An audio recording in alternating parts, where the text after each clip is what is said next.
जून ते October November पर्यंत राज्यामध्ये खूप मोठ्या प्रमाणामध्ये जी अतिवृष्टी झाली आणि त्या अतिवृष्टीमुळे या राज्यातील शेतकऱ्यांचं खूप मोठ्या प्रमाणामध्ये नुकसान झालं. जर शेतकऱ्यांचा जर फक्त विचार करायचा झाला तर साधारणतः या राज्यामध्ये 1,31,00,000 शेतकऱ्याला त्याचा फटका बसला. आपण क्षेत्राचा जर विचार करायचा तर त्याचं साधारणतः 1,03,00,000 हेक्टर पिकाला त्यात खूप मोठ्या प्रमाणात त्या पिकांचं नुकसान झालं. आणि नुकसान झाल्यानंतर या राज्याचे मुख्यमंत्री, दोन्ही उपमुख्यमंत्री यांनी जे आपल्या सर्वांना शेतकऱ्यांना जे आश्वासित केलं होतं त्याप्रमाणे जे पॅकेज जाहीर केलं होतं त्याप्रमाणे शेतकऱ्यांना मदत ही देणं सुरू केलेलं आहे. तर निश्चित प्रकारे काल आपण ज्या बाबतीमध्ये केंद्रीय कृषी मंत्री चव्हाण साहेबांनी जे स्टेटमेंट केलं तो प्रस्ताव राज्य शासनावरती अतिवृष्टीचा पाठवलेला नाही. या बाबतीमध्ये मी तुम्हाला एक सांगतो की गेल्या आठवड्यातच तो प्रस्ताव हा राज्याच्या सीएम कार्यालयातून आपण मदत पुनर्वसनच्या माध्यमातून तो प्रस्ताव हा केंद्र सरकारला पाठवलेला आहे.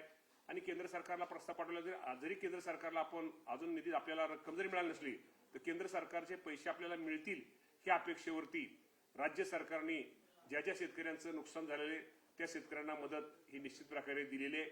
आणि अजूनही काय बाकी आहे ती सुद्धा मदत लवकरात लवकर शेतकऱ्यांना निश्चित प्रकारे दिली जाईल.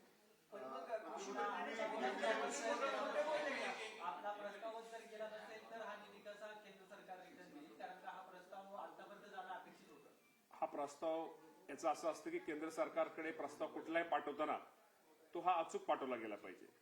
शेतीबरोबरच इतर घराचं असेल किंवा आपल्याला माहिती आहे की पशुधन असेल किंवा जे अनेक प्रकारचं ह्यामध्ये जे नुकसान झाले ते सगळं एकत्रित करून मदत पुनर्वसनच्या माध्यमातून हा प्रस्ताव हा केंद्राला पाठवला जातो आणि माहिती अचूक असली पाहिजे.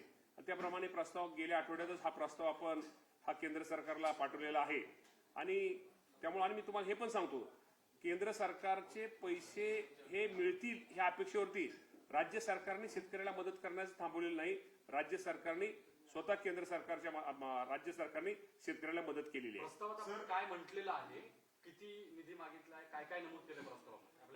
आता मदत पुनर्वसनचा हा विषय जरी असला की कृषीच्या बाबतीमध्ये तुम्हाला सर्वांना माहिती की जे पॅकेज आपण जाहीर केलेलं आहे हे पॅकेज आपण केंद्र सरकारला पैसे दिले आपण ते काय शेतकऱ्याला पैसे देणार नाही. केंद्र सरकारचे पैसे राज्य सरकारला येणार. केंद्र सरकारचे पैसे मिळतील ह्या अपेक्षेने जे राज्य सरकारने शेतकऱ्यांसाठी जाहीर केलं होतं ती मदत दिलेली आहे. तुम्हाला असं वाटत नाही का मंत्री मोदी की 2 महिने हा काळ उलटून गेलेला आहे, खूप उशीर झालेला आहे. तुम्हाला हेही माहिती आहे की सेंट्रल मध्ये अर्थात दिल्लीत हाऊस सुरू होणार आहे. हा मुद्दा तिथं सुरुवातीलाच मांडायला हवं जेणेकरून लवकरात लवकर राज्याला पैसे मिळतील. तुम्ही म्हणताय पत्र पाठवलंय, स्वतः केंद्रीय मंत्री म्हणतात अजून केंद्रीय मंत्री अधिवेशनामध्ये असतील. गेल्या आठवड्यातच तो प्रस्ताव आपण पाठवलेला ऐका ना प्रस्ताव पाठवलेला आहे. आणि प्रस्ताव मी तुम्हाला सांगतो ना जरी प्रस्ताव आपण केंद्राने पाठवलेला जर प्रस्ताव पाठवला असला राज्य सरकारने केंद्राचे पैसे मिळतील या अपेक्षेवरती शेतकऱ्यांना मदत केलेली आहे. त्या बाबतीमध्ये शेतकऱ्यांना काय मदत आपण थांबवलेली नाहीये. मग ते पैसे काय डायरेक्ट शेतकऱ्याला केंद्राचे पैसे येणार ते राज्य सरकारलाच पैसे मिळणार आहेत. पण राज्य सरकारने त्यावर केंद्राच्या मदतीची अपेक्षा न ठेवता ते डायरेक्ट पैसे शेतकऱ्याला पण वाटप केलेले सुद्धा बरेच शेतकऱ्यांना मदत मिळालेली नाही. साधारणतः जसं तुम्ही म्हणताय अजून आकडेवारी पूर्ण आली नाही तर मदत कशी झाली? नाही मदत आकडेवारी आपण दिलेली आकडेवारी कृषी विभागाने दिलेली पण इतर विभागांची सुद्धा सर्व इतर आकडेवारी ही गोळा आपण माहिती घेऊन हा प्रस्ताव आणि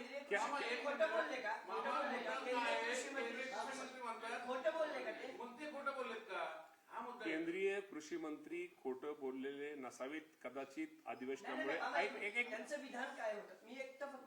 माझा राज्य सरकारने प्रस्ताव गेल्या आठवड्यात पाठवलेला आहे. कदाचित तो प्रस्ताव खाली त्यांच्या हे असेल तो प्रस्ताव त्यांच्याकडे येईल. पण मी तुम्हाला हे प्रामाणिकपणे सांगतो केंद्र सरकारचा राज्य सरकार हा प्रस्तावाचा आणि शेतकऱ्याच्या मदतीचा हा विषय शेतकरी येत नाही. कारण ऑलरेडी शेतकऱ्याला आपण मदत करतोय. साधारणतः आज 19 ते 20 हजार कोटी रुपयाचे GR हे ऐका ना शेतकऱ्याच्या मदतीचे निघालेले साधारणतः 20-22 जे GR निघालेले साधारणतः 28 शासनाचे GR निघालेत 19,801 कोटी रुपयाला शेतकऱ्याला आपण मदत ही केलेली आहे.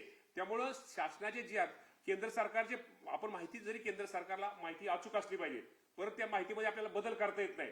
थोडी माहितीला उशीर कशासाठी होतो की ती माहिती सगळ्या डिपार्टमेंटला नुसत्या कृषी विभागाचं नाही, पूर अतिवृष्टीमुळे ज्या ज्या विभागाचं नुकसान झालं ती सगळी माहिती एकत्र संकलित करून कृषी विभागाने माहिती त्यांना मिळालेली, इतर माहिती त्यांना मिळालेली असल्यामुळे मागच्या आठवड्यात त्यांनी मदत पुनर्वसनी हा प्रस्ताव हा केंद्र सरकारकडे माननीय CS यांच्या माध्यमातून मुख्यमंत्री मागच्या आठवड्यात पाठवलेला आहे. आणि मी तुम्हाला शेतकऱ्यांना एवढं सांगतो, तुम्ही लक्षात तुमच्या आलं नाही, जरी प्रस्ताव जरी अचूक पाठवलेला आहे, हे पैसे आपल्याला जे प्रस्ताव आहेत ते पैसे मिळणार आहेत हे आपण गृहीत धरलेले. हे पैसे मिळणार आहेत हे गृहीत धरून आपण शेतकऱ्यांना मदत साधारणतः बघा 28 शासन GR काढलेत. आपण 19,801 कोटी रुपयाची मदत ही शेतकऱ्यांना केलेली आहे. केंद्र सरकारचे पैसे मिळणार ह्या अपेक्षेवरती आपण ती मदत केलेली आहे. किती मागितलं किती रिइन्व्हेस्टमेंट होणं अपेक्षित आहे? तुम्ही काय अहवालामध्ये सांगितलेलं, जो अहवाल तुम्ही केंद्र सरकारला पाठवला? किती हेक्टर शेतीबद्दलचा आहे? किती हेक्टर साधारणतः शेतीची- 1,03,00,000 एकर एवढ्या शेतीसाठी आपण तो कृषी विभागाच्या माध्यमातून आपल्या कृषी विभागाचा आपण ते पाठवलेलं आहे. त्यामुळे निश्चित प्रकारे मी तुम्हाला एवढं सांगतो की राज्य सरकार सुद्धा शेतकऱ्यांना मदत करते. या राज्याचे मुख्यमंत्री, दोन्ही उपमुख्यमंत्री किती कोटीचा तुम्ही मदत मागितली शासनाकडे? केंद्र ऐका ना किती कोटीचं पॅकेज आता सगळ्या विभागाचं हे असल्यामुळं आपण 1 कोटी आपण 2-3 लाख हेक्टर हा कृषीचा आपण मागणी करतोय. आणि इतर विभागाच्या माध्यमातून नुसतं कृषी विभागाचं नाही, अतिवृष्टीमुळे अनेक ह्याचं नुकसान झालेलं आहे. त्यामध्ये घराचे पडझड असेल, पशुधन असेल किंवा इतर ठिकाणचे कोणाचं हे गेलं असेल, त्यामध्ये सगळे एकत्रितरित्या तो प्रस्ताव हा केंद्र सरकारला आपण पाठवतोय. मी तुम्हाला सांगतो, जरी केंद्र सरकारला प्रस्ताव आता कृषी विभागाचा आपण म्हटला, कृषी विभागाचा प्रस्ताव मी म्हणतो आपण पाठवला, गेल्या आठवड्यात पाठवला, तरी सुद्धा केंद्र सरकारचे पैसे हे आपल्याला मिळणार ह्या अपेक्षेवरती राज्य सरकार हे शेतकऱ्यांना मदत करत असतं. त्यामुळे आपल्याला माहिती आहे की NDRFच्या नियमाप्रमाणे तर राज्य सरकारची केंद्र सरकारची रक्कम आपल्याकडे आहेच, परंतु या बाबतीमध्ये मी तुम्हाला सगळ्याला एकच सांगतो की त्यामध्ये शेतकऱ्यांचं कुठलंही नुकसान झालेलं नाही, शेतकऱ्याची मदत थांबलेली नाही. त्यामुळे शेतकऱ्याला मदत ही निश्चित प्रकारे राज्य सरकारच्या माध्यमातून आम्ही दिलेली आहे. आणि एवढंच काय की मला सकाळी कुणी तर मला तुमच्या अनेक चॅनलने विचारलं की त्या शेतकऱ्याच्या कर्जमाफीच्या बाबतीमध्ये होते, मला विचारलं कर्जमाफीच्या बाबतीमध्ये आपल्या सगळ्यांना माहिती आहे की परदेशी साहेबांच्या ह्याच्याखाली एक कमिटी ही राज्य सरकारने ही नेमलेली आहे. आणि या बाबतीमध्ये बच्चू कडू असतील, शेट्टी साहेब असतील, आमचे डॉक्टर शेतकरी संघटनेचे सगळेच नेते, शेतकरी सगळ्या नेत्यांना विश्वासात घेऊन त्यांची एकत्र बैठक करून मुख्यमंत्री, दोन्ही उपमुख्यमंत्र्यांनी त्यांची चर्चा करून एप्रिलमध्ये त्यांचा अहवाल पहिल्या आठवड्यात येऊन साधारणतः माझ्या शेतकऱ्यांना 30 जून पूर्वी ही कर्जमाफी दिली जाईल यासाठी राज्य सरकार कटिबद्ध आहे. केंद्रीय मंत्र्यांनी असं बोलल्यानंतर तुम्ही सांगताय की 2 आठवडे झाले त्यांना हा प्रस्ताव पाठवून, तुम्ही फोनवरून त्यांच्याशी संपर्क तरी साधलं का? तुम्हाला पोहोचलेला आहे सर त्याच्याकडे लक्ष? ऐका ना हा विषय एक मिनिट ऐका ना, हा विषय नुसत्या कृषी विभागाचा नाहीये, हा विषय अनेक डिपार्टमेंटचा आहे. आणि ऐका हा प्रस्ताव जे पाठवतो ते मदत पुनर्वसन विभाग हा प्रस्ताव पाठवत असतं. त्या बाबतीमध्ये आमचा जो विषय, आपला कृषी विभागाचा विषय कुठला येतो, जे नुकसान झाले साधारणतः 1,03,00,000 हेक्टर हे आपल्या शेतकऱ्यांचं नुकसान झालेलं आहे. साधारणतः 1,31,00,000 शेतकरी, 1,31,00,000 शेतकरी आणि एकूण पिकाचं नुकसान झालेलं आहे 1,03,00,000 हेक्टर असं नुकसान झालेलं आहे. असा आपण प्रस्ताव हा आपण मदत पुनर्वसनला पाठवतो कृषी विभागाच्या माध्यमातून. आणि मदत पुनर्वसन सगळ्या डिपार्टमेंटचं एकत्र करून हे मुख्यमंत्र्यांच्या माध्यमातून केंद्र सरकार पाठवतो. तो प्रस्ताव आपण मागच्या आठवड्यामध्ये केंद्र सरकारला तो माननीय मुख्यमंत्री महोदयांच्या सहीने पाठवलेला आहे. आणि मी तुम्हाला एवढं सांगतो, मी कृषी विभागाच्या बाबतीत जर आपण बोलायचं झालं, ह्या प्रस्ताव जो काय होईल, पैसे किती येतील त्यापेक्षा त्याची वाट न बघता, केंद्राचे पैशाची वाट न बघता केंद्राचे पैसे आपल्याला मिळतील ह्या अपेक्षेवरती जे पॅकेज राज्य सरकारने जाहीर केलेले ती रक्कम शेतकऱ्यांच्या खात्यावरती आपण जमा करतोय. साधारणतः ही 28 GR आपण काढलेले आहेत. साधारणतः 19,801 कोटी रुपये आतापर्यंत आपण शासनाचे GR निघालेले आहेत. त्यामुळे अजूनही जी राहिलेली, जी शासनाने मुख्यमंत्री साहेबांनी दोन्ही जे आश्वासित केलेले त्या बाबतीमध्ये राहिलेली रक्कम सुद्धा येणाऱ्या थोड्याच दिवसामध्ये ती सुद्धा रक्कम सगळी शेतकऱ्यांना दिली जाईल. प्रस्ताव पाठवण्यास उशीर झालाय का? प्रस्ताव पाठवण्यास उशीर झालाय का? कारण उशीर- ऑक्टोबर नोव्हेंबर मी- डिसेंबर ऐका- आलाय आता 3 महिने झाले आता सगळ्या. शेतकऱ्यांचं आपल्याला जर झालं तर ऑक्टोबर नोव्हेंबर, आता नोव्हेंबर मध्ये सुद्धा काही ठिकाणी अतिवृष्टी झाली. तुम्हाला माहिती आहे, साधारणतः 4,89,000 हेक्टर तिथं नुकसान झालं. त्यावेळेस सुद्धा 10,00,000-10,50,000 शेतकऱ्यांचं नुकसान झाले. मी गंमत सांगायचं की तुम्ही एक सांभाळ, तुमच्या लक्षात ना की केंद्राला माहिती पाठवते, परत केंद्राला माहिती पाठवता येत नाही. केंद्राची माहिती ही अचूक असली पाहिजे. आणि थोडा उशीर जरी झाला, ऐका ना, केंद्राला माहिती उशिरा पाठवल्याने त्यात कुणाचं नुकसान नाही. केंद्राला आपल्याला अचूक, शेवटी आपल्या पैशातून, आपल्या राज्य सरकारच्या आपण पैशातून आपण त्या गोष्टी करतोय, तर शेतकऱ्यांची आपण मदत करतोय. आपण अचूक माहिती एकदा पाठवल्यानंतर परत माहिती आपल्याला केंद्र सरकारला पाठवता येत नाही. त्यामुळे उशीर झाला. कारण का नोव्हेंबरमध्ये सुद्धा पाऊस आपल्याकडं काही ठिकाणी पडला. त्यामुळं साधारणतः आपल्याला नोव्हेंबरमध्ये आणि ह्याच्यामध्ये आपण पडल्यामुळं माहिती आपण पाठवलेली आहे. साधारणतः 1,03,00,000 हेक्टर आणि 1,31,00,000 शेतकरी ही आपण माहिती केलेली आहे. आणि ते पैसे केंद्र सरकार प्रस्ताव, केंद्र सरकारचे पैसे आपल्याला मिळतील ह्या अपेक्षेवरती, केंद्र सरकारचे पैसे मिळाले असे आपल्याकडे आज आपण अपेक्षा धरली की आपण त्यांनी जाहीरच केलेली आहे केंद्राने, ते पैसे मिळतील अपेक्षेवरती आपण शेतकऱ्यांना खाली वाटप केलेलं आहे.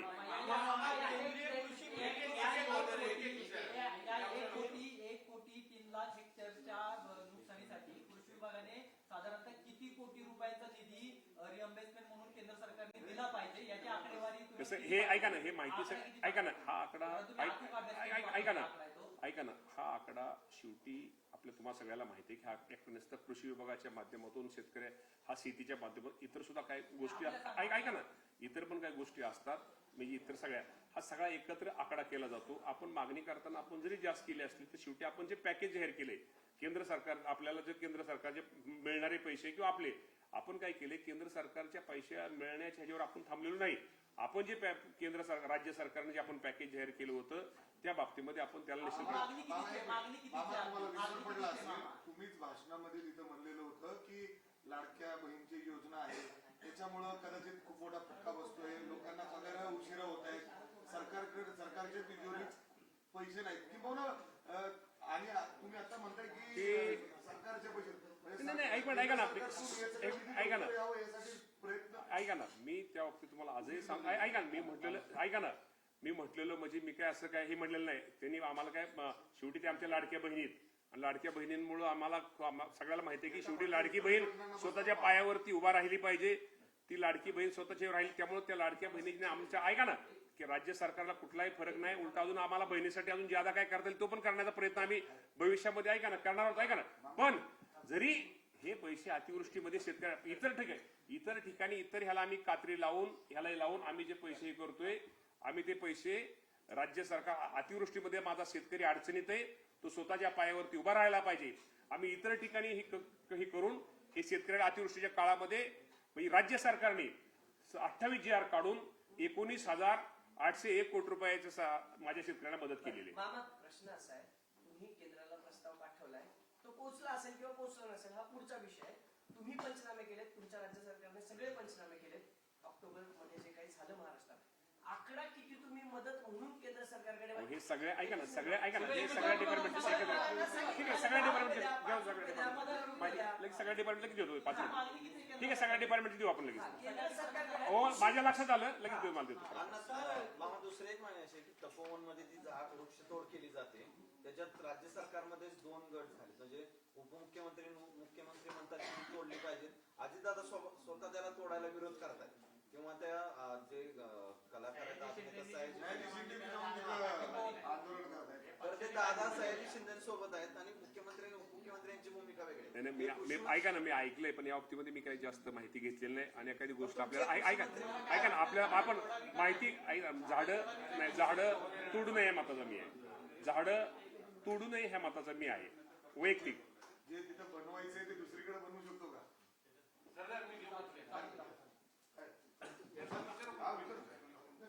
मुद्दा असं आहे मामा, तुम्ही सगळं सांगितलं, सरकारने किती मदत केली सगळं सांगितलं, पण केंद्राकडे वेळेत प्रस्ताव जाणं अपेक्षित होतं. त्याच्या संदर्भात मी तुम्हाला अजूनही तुम्हाला ऐका ना, तुमचं बहिणी सांगितलं की आमच्याकडे प्रस्ताव पाठवा, आम्ही लगेच पैसे देतो, पण आज 3 महिने झाले का प्रस्ताव पाठवला गेला नाही याचं उत्तर मी तुमच्या ऐका ना, मी तुम्हाला हेच सांगतो की केंद्राकडे अचूक प्रस्ताव पाठवला पाहिजे.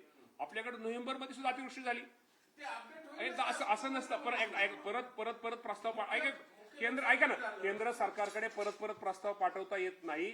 आपण आणि माझं म्हणणं आहे, प्रस्ताव उशिरा पाठवला, आपण शेतकऱ्याला कुठं थांबवलंय? शेतकऱ्याला आपण मदत दिलीच ना शेतकऱ्याला. आपण शेतकऱ्याला त्यात कुठेही शेतकऱ्याचं नुकसान केलेलं नाही. ज्याप्रमाणे पंचनामे अहवाल प्राप्त होतील त्याप्रमाणे साधारणतः मी तुम्हाला परत सांगतो 19,801 कोटी रुपयाची आपण GR हे आपण त्यांना शेतकऱ्यांना मदत केलेली. त्यामध्ये कुठेही म्हणजे केंद्र सरकार हा मग तेच सांगतो ना तुम्हाला. पण केंद्राकडे मदत मागायला आपण कमी पडलो ना. लाडके बहिणीला पण म्हणू शकतो नाही. अहो आता केंद्राकडे मदत मी तुम्हाला तेच सांगतो. पण एक मिनिट, आपण आता हे नोव्हेंबर केंद्राकडे पहिली मदत मागितली असती, नोव्हेंबरचे पंचनामे काय झालं असतं? परत डबल प्रस्ताव परत येता का? पाऊस उशिरा पडला त्यामुळे परत एकदा अतिवृष्टी झाली. बघा तुम्ही जून पासून ते नोव्हेंबर महिन्यापर्यंत अतिवृष्टी होती. माहिती आपल्याला माझं काय म्हणणं आहे की ऐका ना, एक मिनिट, आणि काही एनडीआरएफची काय रक्कम बरं का, एनडीआरएफची काय रक्कम आपल्या राज्य सरकारकडे जमा असती, त्यातनं आपण काय गोष्टी केल्या. त्यामुळे त्याचा आणि जरी प्रस्ताव उशिरा आपण म्हणता जरी पाठवलं, त्याचा आणि शेतकऱ्यांना मदतीपासून आपण वंचित ठेवलेलं नाही, त्याचा विचार आपण केलेला नाही. राज्य सरकारने त्या बाबतीमध्ये मदत शेतकऱ्यांना केलेली आहे. केंद्रीय मंत्री मग असं का बोलले की प्रस्ताव आला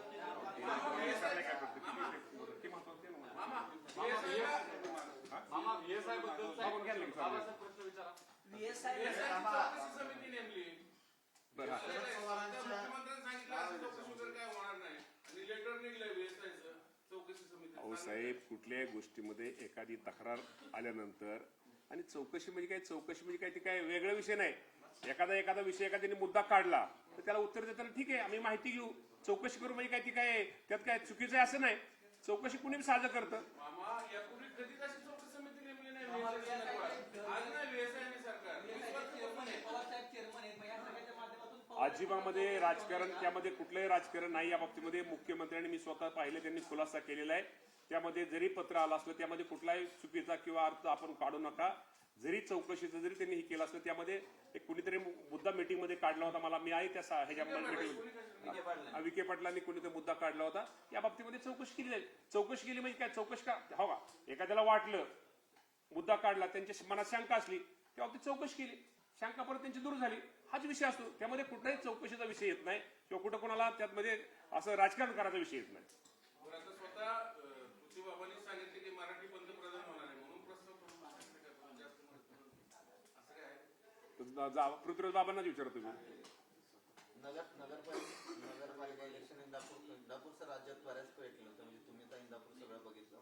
काल तिथंही अनेक ठिकाणी त्या घटना झाल्या. म्हणजे असं खरं तर व्हायला नको होतं की काही ठिकाणी भाजपकडून अनेक ठिकाणी पैशाचं वाटप करण्यात आलं आणि थेट आमदार हर्षवर्धन पाटलांनी तुमच्या नेत्यावर जोरदार टीका केली. हर्षवर्धन पाटील हे देशाचे नेते आहेत, त्यांच्याबद्दल मी काय जास्त बोलणं बरोबर नाही. ते आमचेही नेते आहेत, म्हणून गरीब बसवलं.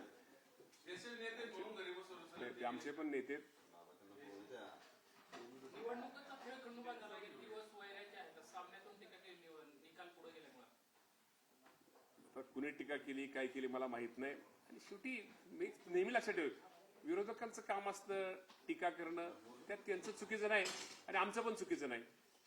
पण अशा प्रकारे निवडणूक होणं योग्य आहे ते जे काही कालच्या निवडणुकीत सगळं चित्र तुम्ही बघितलं असेल. नाही हो का, आता काय आहे, निवडणुका आता नवीन तरुण वर्ग, प्रत्येकाच्या अपेक्षा, प्रत्येकाच्या मागण्या, निवडणुकीमध्ये ज्या काही गोष्टी निवडून येण्यासाठी केल्या जातात नक्कीच त्या मनाला पटत नाहीत, परंतु शेवटी निवडून येणं हा निकष असल्यामुळं काय गोष्टी होत असतात. आता ते काय एक पक्ष त्याला जबाबदार नाही, त्याला सगळेच पक्ष जबाबदार आहेत. त्यात तुम्ही पण जबाबदार आहात सगळेच.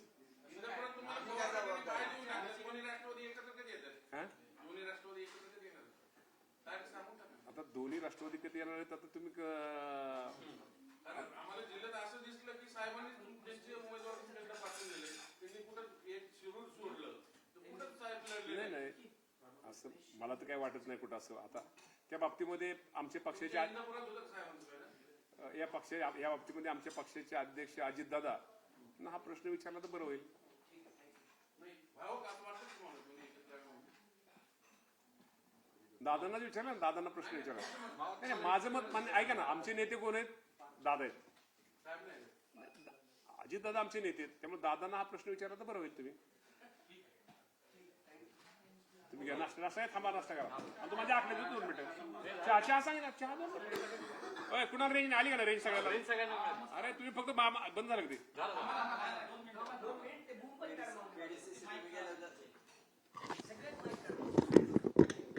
मामा आपल्याला आहे ना बाईट करायचं फक्त 1 मिनिटाचा. नाही वेगळा विषय. ज्याच्यात फक्त तुम्ही काय चांगलं काम केलंय ते सांगा. राज्यात तुमचं सरकार आल्यापासून 1, 2, 3 आपले चांगले रोड मोरे काय हा झाला ना काढून माझा एक वेगळा पॅकेजचा बघते.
आता हे पाठीमागच्या 8-15 एप्रिल झाले ना, तो यात परत ऍड होईल त्यात.